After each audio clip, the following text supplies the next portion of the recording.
Hello friends, आप देख रहे हैं आपका चैनल शेयर बाजार विद आयुष और बात करेंगे दोस्तों इस वीडियो में दीपक बिल्डर्स एंड इंजीनियर्स आईपीओ के आज के फाइनल सब्सक्रिप्शन के बारे में। कितना दोस्तों जो इशू है वो बेसिकली हमको सब्सक्राइब होता हुआ दिखा, अलॉटमेंट के चांसेस क्या रहने वाले हैं, हर एक कैटेगरी कितनी सब्सक्राइब हुई, जो भी आपके क्वेश्चंस है उसके आंसर्स आपको इस वीडियो में मिल जाएंगे। तो आप लोग इस वीडियो को पूरा ज़रूर देखिएगा। तो दोस्तों आज Deepak builders and engineers IPO close होता हुआ नजर आ चुका है। ये बात ध्यान रखिएगा, 10 रुपये की इसकी फेस वैल्यू थी। अगर आपको ये आईपीओ मिलता है तो आपको 203 रुपीज़ का एक शेयर मिलेगा। कुल मिलाकर आपको 73 शेयर्स मिलते हुए नजर आएंगे एक लॉट के अंदर। 260 करोड़ का इशू था, 217 करोड़ का जिसमें से फ्रेश इशू था, तो रिमेनिंग ऑफर फॉर सेल। तो ये सारी न्यूज़ तो दोस्तों आपको पता ही है। तो चलिए सीधे अब बात करते हैं कितना सब्सक्रिप्शन आता हुआ नजर आया on the final day. So friends, सबसे पहले शुरुआत के 2 दिनों का सब्सक्रिप्शन देख लेते हैं। जो सेकंड डे का सब्सक्रिप्शन था इसमें क्यूआईबी कैटेगरी 1.08 टाइम सब्सक्राइब हुई थी, एचएनआई कैटेगरी सब्सक्राइब हुई करीबन 17.44 टाइम्स, रिटेल सब्सक्राइब हुई 16.14 टाइम्स। तो कुल मिलाकर दोस्तों 12 गुना ये इशू सब्सक्राइब हो गया था। देखो आखिरी दिन हमेशा देखना क्या रहता है कि यहाँ पर पैसा जो है वो बड़े प्लेयर्स राइट क्यूआईबीज के द्वारा कितना आ रहा है। क्यूआईबीज की तरह अगर अच्छा इशू सब्सक्राइब होता हुआ दिखता है तो डेफिनेटली दोस्तों एक कॉन्फिडेंस जो है वो बिल्डअप होता ही होता है। तो कितना दोस्तों फाइनल डे सब्सक्रिप्शन आया, चलिए ये देखते हैं। तो शुरुआत दोस्तों क्यूआईबी से करते हैं और क्यूआईबी का सब्सक्रिप्शन नो डाउट बहुत डिसअपॉइंट किया। मात्र दोस्तों क्यूआईबी ने इस इशू में 14 टाइम्स भी पूरा नहीं लगाया, 13.91 टाइम्स एग्जैक्टली इतना पैसा आया है। कुल मिलाकर दोस्तों क्यूआईबी को 25,62,000 शेयर ऑफर किए गए थे, बट करीबन 3 करोड़ 56 लाख शेयर्स के लिए एप्लीकेशन जो है वो बेसिकली आती हुई दिखी है क्यूआईबी से। टोटल मिलाकर क्यूआईबी ने इस इशू में दोस्तों 723 करोड़ रुपीज़ लगाए राइट। ये अपने आप में आप समझ सकते हैं बेहद कम है। मतलब एसएमईज अगर आते हैं दोस्तों तो उसमें भी क्यूआईबी ज़्यादा पैसा लगा देता है। इसका मतलब क्या था कि डेफिनेटली दोस्तों क्यूआईबी इस इशू में ज़्यादा इंटरेस्टेड नहीं दिखे। क्यूआईबी का इतना कम पैसा आना यही दोस्तों अपने आप में साफ दर्शाता है कि डेफिनेटली क्यूआईबी को इस आईपीओ के अंदर कोई खास दिलचस्पी नहीं थी और वो ही दोस्तों सब्सक्रिप्शन में भी तब्दील होता हुआ नजर आया। अदरवाइज 723 करोड़ रुपीज़ जो है वो क्यूआईबी की तरफ से नहीं लगते।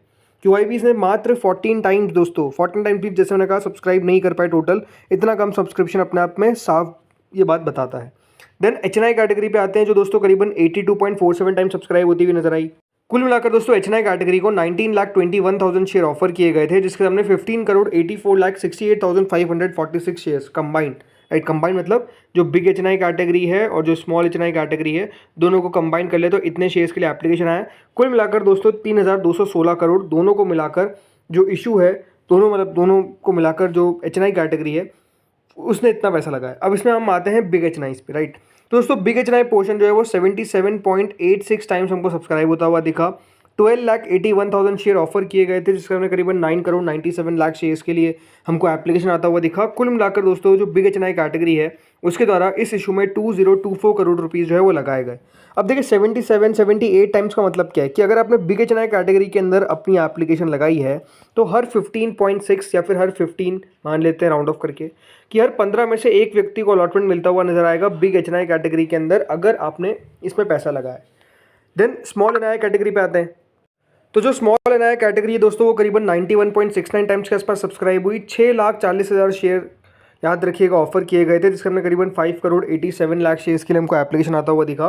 कुल मिलाकर दोस्तों 1192 करोड़ रुपीज़ जो है वो स्मॉल एचएनआईज की तरफ से इस इशू में आया राइट। तो स्मॉल एचएनआईज में अगर आपने पैसा लगाया है तो आपके चांसेस कितने हैं, इतने में से एक के, हर 91 में से एक मान लीजिए, इतने में से एक को अलॉटमेंट मिलता हुआ नजर आएगा। तो नो डाउट इस इशू के अंदर आप समझ सकते हैं कि जो बिग एचएनआई कैटेगरी हो या फिर स्मॉल एचएनआई कैटेगरी हो, अलॉटमेंट मिलना नो डाउट टफ दिखता है। बिकॉज जो कैटेगरी है दोनों वो हमको अच्छी खासी सब्सक्राइब होती हुई दिख गई। क्यूआईबी इसका पैसा ज़रूर नहीं आया, but big HNI small HNI का तो आया है।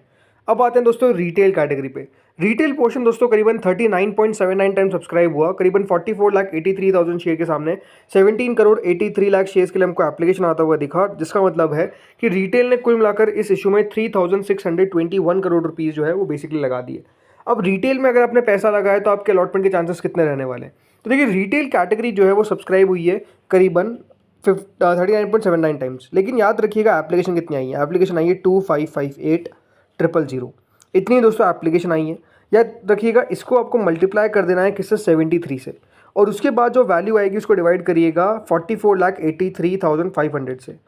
इसके बाद जो वैल्यू आती है उससे आपको पता चलेगा कि दोस्तों जो टोटल मिलाकर सब्सक्रिप्शन आया है रिटेल के अंदर वो थोड़ा सा ज़्यादा दिख रहा है इन टर्म्स ऑफ, अगर हम बात करते हैं इन टर्म्स ऑफ एप्लीकेशन कितनी है वापस बताता हूँ, 2558,000, राइट। इसको मल्टीप्लाई करना है आपको 73 से, क्योंकि एक लॉट में 73 शेयर्स है। देन दोस्तों उसको डिवाइड करिएगा इस वैल्यू से। तो इससे दोस्तों जो वैल्यू आ रही है, जैसे मैंने आपको बताया, वो करीबन 41.6 आ रही है, जो अपने आप में थोड़ा सा ज़्यादा दिखता है। इसका मतलब ये है कि रिटेल में दोस्तों सही तरीके से डेटा आया नहीं है, क्योंकि एप्लीकेशन ज़्यादा दिखाया जा रहा है। तो इसका मतलब क्या है कि रिटेल के अंदर दोस्तों जो अलॉटमेंट है वो बेसिकली यहाँ पर 40 में से एक को मिलता हुआ नजर आएगा। हर 40 में से एक रिटेल में आपको अलॉटमेंट मिलेगा, यानी अगर आपने रिटेल कैटेगरी में लगाया है तो आपके अलॉटमेंट के चांसेस कुछ इस तरीके से रहने वाले कि हर 40 में से एक व्यक्ति को अलॉटमेंट जो है वो बेसिकली रिटेल में मिलेगा। अब आप समझ सकते हैं कि देखिए रिटेल के अंदर अलॉटमेंट के चांसेस भी कोई आसान नहीं है। सबसे ज़्यादा आसान है बिग एच कैटेगरी के अंदर, then retail, then small H category. इस तरीके से दोस्तों जो अलॉटमेंट मैट्रिक्स है वो बेसिकली हमको बैठता हुआ नजर आएगा। लेकिन अब आपका क्वेश्चन हो सकता है कि टोटल मिलाकर कितना सब्सक्राइब हुआ, तो 41 टाइम्स यानी करीबन इशू को 7,560 करोड़ रुपए के आसपास मिला। लेकिन एक और बात है कि देखिए जो नज़र आया, राइट, वो यही है कि जिस तरीके से फ्रेंड्स सब्सक्रिप्शन जो है वो QIBs का आया है, वो अपने आप में बहुत ज़्यादा कम है। मतलब कम नहीं, बहुत ज़्यादा कम है। QIB का इशू के अंदर 1,000 करोड़ रुपए लगाना, बिना लगाना, राइट, ये दिखाता है कि देखिए कंपनी के इशू को कोई खास QIB ने तवज्जो नहीं दी, राइट। जैसे मैंने कहा, दिलचस्पी नहीं दिखाई, सही वर्ड तो यही है। तो अपने आप में ये सवाल उठता है कि दोस्तों यहाँ पर क्या होगा लिस्टिंग पर। तो आई थिंक सिंपल सी बात है दोस्तों, मैंने जो वीडियो बनाया था 2:30 पे, वहाँ पे आपको एक बात कही थी कि देखिए इशू के अंदर मुझे लगता नहीं है कि लिस्टिंग गेन बहुत ज़्यादा मिलता हुआ नजर आएगा। मतलब सिंपल सी बात थी, देखिए स्मॉल लिस्टिंग गेन 10 से 15% आप मान के चल सकते हैं कि आपको लिस्टिंग गेन मिल जाएगा। वो भी मिलेगा कब, in case market is right. मतलब बाजार के अगर आप लगातार इस तरीके से हरा निशान देख रहे हैं, लगातार गिरावट देख रहे हैं, तो आई थिंक मार्केट्स अगर इस तरीके से आपको ट्रेड करते हुए नजर आएंगे तो नो डाउट हो सकता है कि दोस्तों आपको पार पे भी लिस्टिंग देखने को मिल जाए। बट अगर बाजार थोड़ा बहुत बढ़िया कर गया या फिर स्पेसिफिकली थोड़ा स्टेबल हो गया, देन हम कह सकते हैं कि दोस्तों थोड़ा बहुत बाजार के अंदर यहाँ पर 10-15% लिस्टिंग गेन दे जाएगा, वो भी मैक्सिमम है।